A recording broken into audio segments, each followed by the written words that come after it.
तो ये सारी बातें सदा इत्तेहाद के अंदर क्यों हमारा पेट जलता है, सदा इत्तेहाद के अंदर क्यों हमारा पेट जलता है। फिर भड़के मुजाहिद अली बाबा, मिल्लत में इंतशार पैदा करने वालों को किया खबरदार, मिल्लत में फूट डालने वालों को किया खबरदार। कभी मसलक, कभी जमात, कभी कुछ मामलात को लेकर मुसलमानों को गुमराह करना बंद करें। अपने मुफाद के लिए सियासी लीडरों से वफादारी तर्क करें। मुजाहिद अली बाबा ने कहा कि मेरा पेट जल रहा है, आखिर कब हमारी कौम एक होगी। अपनी अपनी दुकानें चमकाना बंद करें। खुदारा कौम व मिल्लत के लिए सब एक हो जाएं। दावनगेरे साउथ बाई इलेक्शन के बाद पैदा हुए हालात पर गहरी तशवीश का इजहार करते हुए सदाए इत्तेहाद के बानी और सरपरस्त मुजाहिद अली बाबा ने अपने ख्यालात का इजहार कुछ यूं किया है। जनूबी हिंद न्यूज रिपोर्ट। इंशाअल्लाह कौम के सिवा कुछ नहीं बोलेंगे। जो गुफ्तगू कर रहे हैं, क्या कहना चाह रहे हैं हालात हाजिरा के पेश नज़र? कल रात को अचानक जो है बोहरा जमात से नायब सदर हमारे सदा इत्तेहाद कर्नाटक के जनाब अब्बास अली बोहरा साहब ने आवाज़ दी कि भाई मैं बहुत दिन से देख रहा हूं कि हालात क्या हो रहे हैं शहर के अंदर। तो इस वजह से इन्होंने एकदम अचानक आवाज़ दी कि जितने लोग हैं हमारे आ जाओ। तो फ़ौरन जो हम लोग आ गए।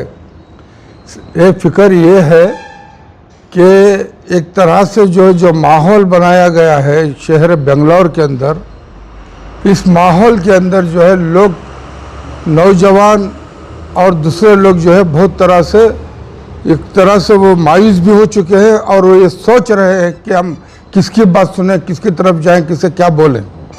ये बहुत बड़ा नुकसान हमारी कौम के नौजवानों को हो रहा है। देखो नौजवान 90 के बाद जो भी जनरेशन बाहर आई पैदा होकर के बड़े हुए, उनको हालत के बारे में वाकिफ़ नहीं है कि उससे पहले के उलमा का क्या किरदार था, पीर मशाइखों का क्या किरदार था। वो जो जिस तरह से लिहाज रख करके चलते थे और उम्मत मुस्लिमा को जिस तरह हाथ पकड़ करके उनमें हिम्मत भरते थे, आज वो बात नज़र नहीं आ रही है। तो 90 के बाद की जो पॉपुलेशन आई है उनको समझ में नहीं आता है कि आज के दौर के जो मिंबर पर खड़े होकर के जो बोलते हैं वही सच है। और कुछ लोगों की ऐसी जो बातें आ रही हैं, तो मेरा भी इससे पहले कुछ मेरे जो वीडियोस चले उसके बारे में बहुत सारे लोगों को कंफ्यूज भी है और बहुत सारे लोग मुझे सवाल भी करने लगे।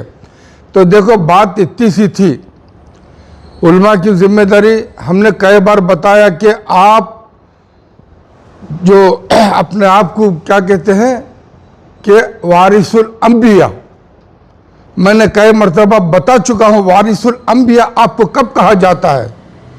जब आप वारिसुल अंबिया हैं तो नबी पाक के नक्शे कदम पर चलने की जिम्मेदारी आपकी है। आप बजाय उसके मिंबर पे खड़े होकर के ये ना कहे कि हम वारिसुल अंबिया हैं। यही हमारा नुक्ता था। वरना इल्म तो मैंने बहुत बार बता दिया हूँ कि मच्छर काटता रात में अंधेरे में आकर उसे मालूम है कहाँ बैठ के खून चूसना है। इल्म उसे भी अल्लाह ने दिया है, चूटी को भी दिया है कहाँ रोज़न डालना है। किसी को इल्म से अल्लाह ताला गाफिल नहीं रखा है। इल्म तो हर किस्म से है। तो जब कुरान पाक और नबी पाक की सुन्नत, सहाबा करम रज़ी अल्लाह तआला की बात, औलिया करम के नक्शे कदम को देखते हैं तो मिंबर पर खड़े रहने वाला सोचना चाहिए ये वो मिंबर है जहाँ पर नबी पाक सल्लल्लाहु अलैहि वसल्लम खड़ा करते थे।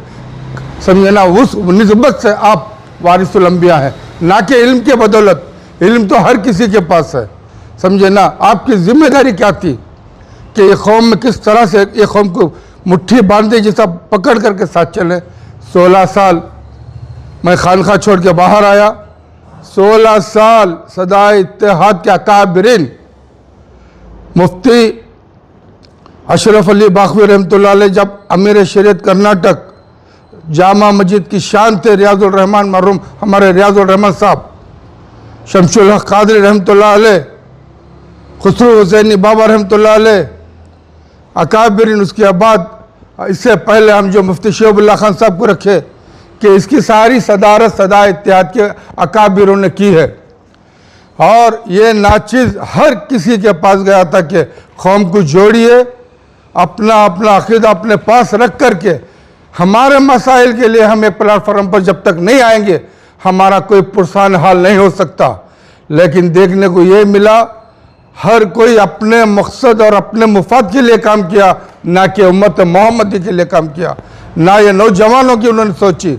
हाँ, इतना ज़रूर मैंने देखा इस कौम को उन्होंने इस्तेमाल किया, नौजवानों को बहकाया, अपने मुट्ठी में रखा, एक दूसरे के सामने खड़ा किया और उनका उल्लू सीधे कर लिए। ये सारा हमें देखने को मिला।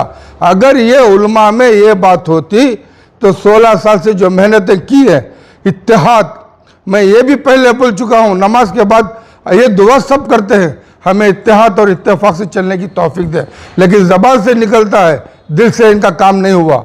अगर ये कौम 16 साल से एक 4 जुमा काफ़ी थे, 4 जुम्मा शहर बेंगलोर के अंदर काफ़ी थे कि तमाम ये एक बात पे आ जाते, अपना अपना अकीदा अपने पास रखो, कलमे की बानिस्बत अपने आप को मुसलमान बोल रहे हो तो हम एक प्लेटफार्म पे आ जाएं, हमारे मसाइल अलग हैं।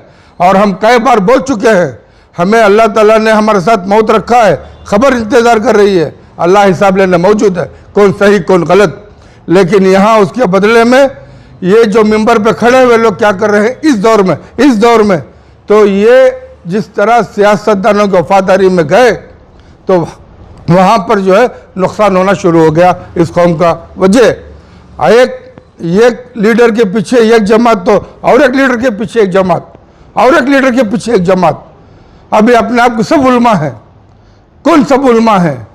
क्या पूरे शहर के, पूरे रियासत के, या पूरे शहर के रियासत के तमाम डिस्ट्रिक्ट के बड़े नामदार उलमा मौजूद है? इन उलमा में तमाम अकायद के उलमा मौजूद है? ये सवाल क्यों नहीं आता? यह सिर्फ एक ही सवाल क्यों आता है? चंद आदमी बैठ करके बोल देंगे ये हमारे तरफ के, ये हमारे तरफ के। इससे पहले मैं बहुत बार बोल भी चुका हूँ कि मैं देवबंद में भी गए, सब जगह भी गए तो बोला कि भाई चिच्चा साहब की एक, भतीजे साहब के एक, देवबंद वक्फ एक, 3 आप ही लोग हैं, तो आप एक नहीं तो ये उम्मत को कैसे एक होने देंगे? ये सवाल मैं हर चाहे बरेली वालों को भी यही सवाल है, नदवा वालों को भी। इनके आपस के मतलब के वजह पूरी हिंदुस्तान में इस कौम को टुकड़े इन्होंने कर दिया। जब ये मैं बोलूँ तो उनको गुस्सा आता है। अपने इनकी फिक्र क्या है? इनके मदारिसों की, इनकी फिक्र क्या है? मिंबरों की। लेकिन मिल्लत कहाँ जाए, ये कौम कहाँ जाए जिससे ये पैसा, ये इसी कौम से ये खाते हैं। आज इस तरह से हमने सुन रहे बहुत सारी चीज़ें हैं, इंशाअल्लाह मैं खोलूँगा सारे सबूत आने के बाद। एक आलिम अपने आप को बेच करके क्या क्या बना रहा है, ये एक आलिम अपने इसे जो है जिस तरह बहका हुआ है, समझे ना, अपने रास्ते से जो बहक गया है, ये बहकना उनका था, लेकिन बर्बाद ये कौम हो रही है। आज किसी की माँ का दूध नहीं पिलाया किसी को। मैंने पहले भी बोल चुका हूँ, कोई ऐसी माँ का लाल नहीं जो मुफ्ती जो नहीं बना आज तक कि ये फतवा दे कि बैतुल्लाह में इसका हज हो रहा कि नहीं हो रहा, बोलने की ताकत उसके पास नहीं है, ना मदीने में रोक सकता है। इसका ये मसलक है, ये मसलक वाला है, इसे हाजिरी नहीं हो सकती। कोई माँ का लाल, कोई मुफ्ती ऐसा नहीं पैदा हुआ। सिर्फ 150 साल के अंदर का दिन यहाँ पर बर्बाद कर दिया हम लोगों को। और हम लोग खानखा, ये लोग 1400 साल पीछे का दिन लेकर के चलने वाले, उनके लक्ष्य कदम को देखने वाले।